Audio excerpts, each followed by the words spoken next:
আমার হাতে তিত বেগুন। এটা খেলে অ্যালার্জি এবং চুলকানি থেকে আপনি পরিত্রাণ পেতে পারেন। এটি ভাজি করে খাওয়া যায়, রান্না করে খাওয়া যায়। এটাতে অ্যান্টি মাইক্রোবিয়াল রয়েছে, যেটা মূলত রোগের প্রতিরোধক হিসাবে কাজ করে। দেখেন, অ্যালার্জি নিরসনে এটি খুবই উন্নত মানের সবজি। রাস্তার দুধারে কোনো ধরনের যত্ন ছাড়াই এই তিত বেগুন বেড়ে ওঠে।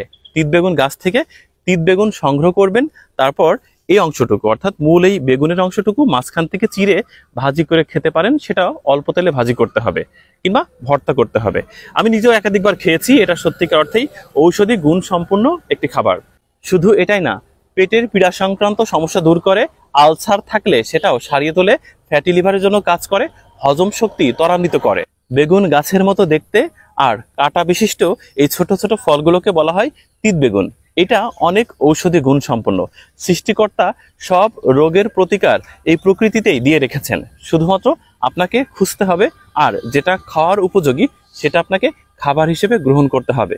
তাহলে ওষুধের এই মাত্রা অতিরিক্ত ব্যবহার ক্রমান্বয়ে কমতে থাকবে, আপনিও সুস্থ থাকবেন এবং ভালো থাকবেন।